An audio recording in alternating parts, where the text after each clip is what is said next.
Estamos de regreso en Fórmula Noticias. La semana que pasó en el Pleno de la Cámara de Diputados aprobó por 451 votos a favor la reforma de la Ley General de Turismo para castigar y prevenir el abuso sexual infantil en los destinos turísticos de nuestro México. La minuta fue enviada obviamente al Senado de la República para continuar con su proceso legislativo y nada más ponerle en contexto que esta reforma establece que los prestadores de servicios turísticos tendrán la obligación de efectuar los protocolos y acciones preventivas definidas por las autoridades competentes que permitan detectar la posible comisión de delitos contra la integridad de niñas, niños y adolescentes.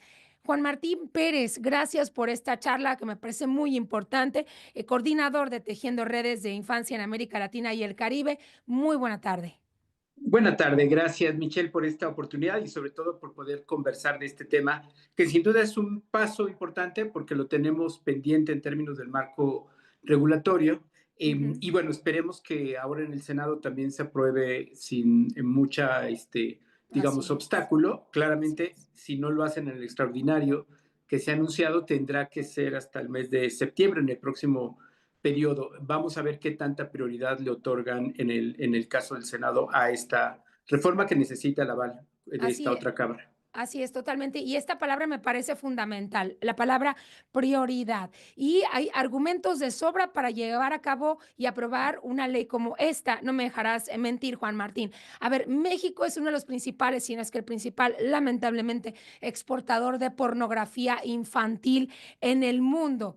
Y por otro lado, pues los puntos turísticos son los señalados como estos lugares donde se llevan a cabo estas producciones o donde se explota con fines sexuales a niñas y niños mexicanos. Pero quiero hacerte esta pregunta.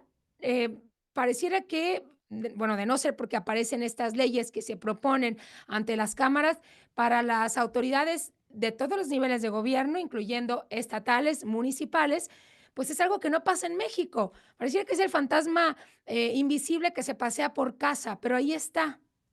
Sí, hay que tener presente, Michelle, que la violencia sexual es una triste realidad para millones de niños y niñas, Sí, incluidos todos aquellos que hemos sido infantes en algún momento. Tenemos también esto que conocemos en las historias de las familias como el secreto familiar.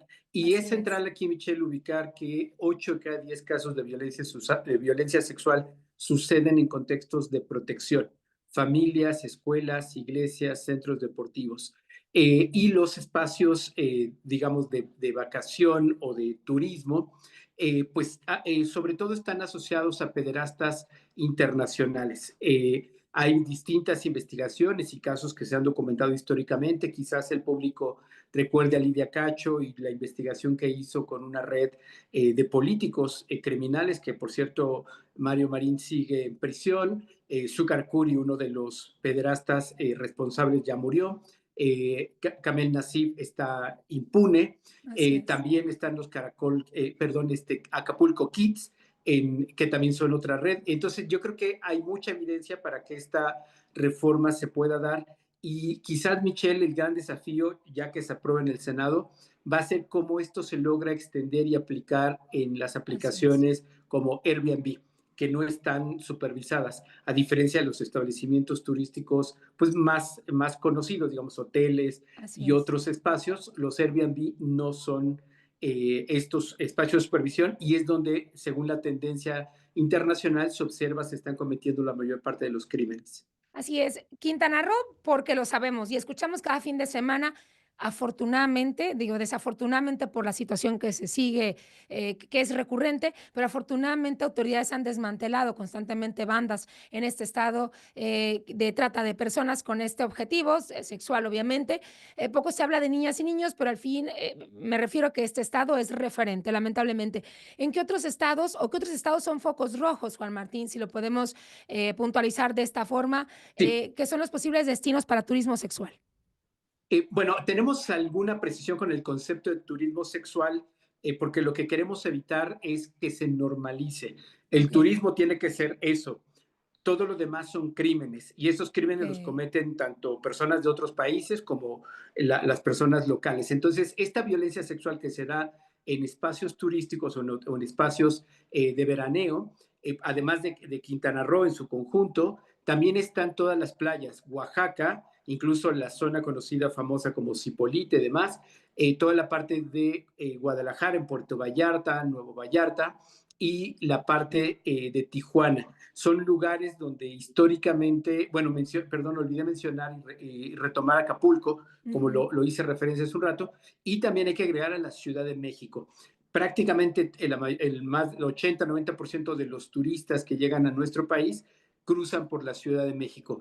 Y por eso es tan importante ubicar que este factor de riesgo está, y esta decisión, si bien no cambia la realidad de forma inmediata, sí va a Sí. obligar o le agrega otra obligación a las autoridades y particularmente a los particulares a que puedan asumir su responsabilidad y que ya no sea un tema solo voluntario, porque hasta ahora es que si ellos identifican algo, lo tienen que reportar a las autoridades. Ahora estará en su obligación verificar que Así exista un es. vínculo familiar con documentos. Esto pudiera representar alguna complicación para los viajeros, pero si se avisa y se hace campañas, pues muy pronto podríamos tener esta aplicación sin ningún problema, como sucede de hecho en otros países. Así es. El hecho de que no sea tan visible, al menos se hace con esta propuesta ante las cámaras, ahora y en manos del Senado, ¿significa que autoridades anteriormente han hecho poco o han hecho nada para combatir este delito, Juan Martín? Pues yo diría que en general la mayor parte de las autoridades son omisas, Michelle, y los datos son muy contundentes. De cada 100 carpetas de investigación donde niños y niñas son víctimas de algún crimen, solo 3 alcanzan algún tipo de sentencia o proceso. O sea, más evidencia oficial no hay.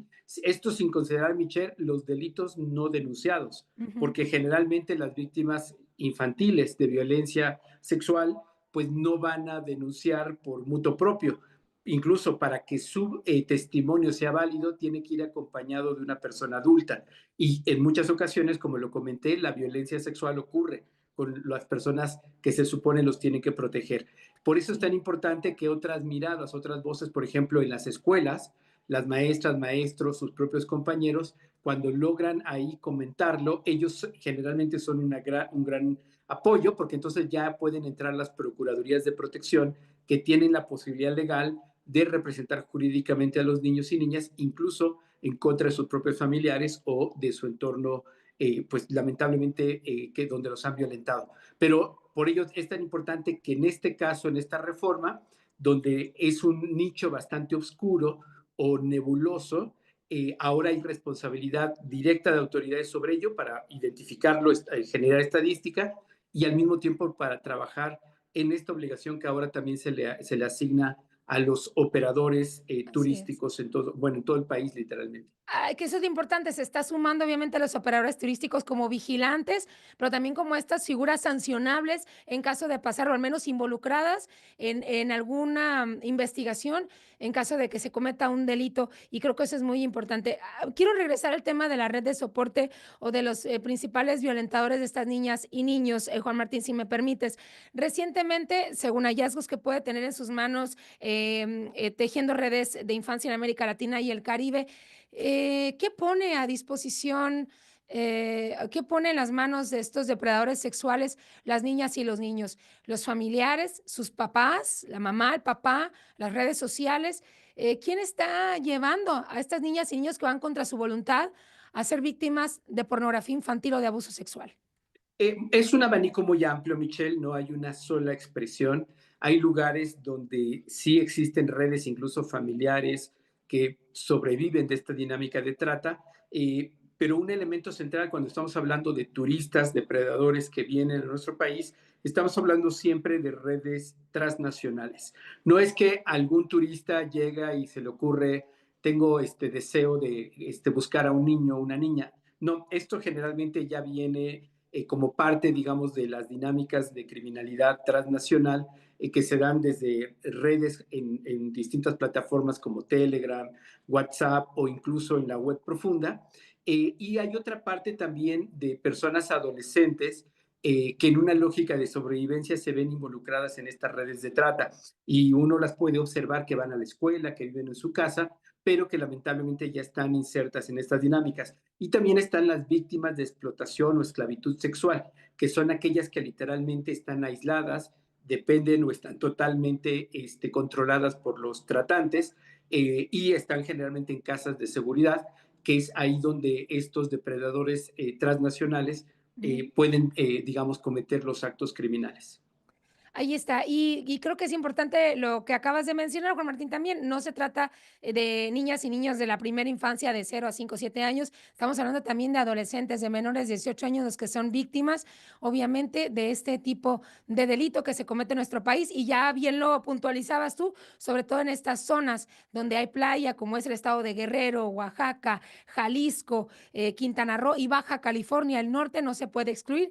Y sobre todo si hablamos también que hay una frontera donde hay un movimiento importante de personas a través justamente de la línea fronteriza hasta nuestros puntos turísticos al norte del país. Un placer, como siempre, platicar contigo, Juan Martín Pérez. Estaremos en contacto para seguir debatiendo, analizando este tema, si nos lo permites. Muchísimas gracias, Michelle. Excelente día para ti y para tu público. Gracias. Igualmente, gracias y un reconocimiento por seguir visibilizando este tema tan importante que hay que analizar y debatir. Coordinador de Tejiendo Redes de Infancia en América Latina y el Caribe. Es tiempo de ir a una pausa Gracias. auditorio. Regresamos al último bloque.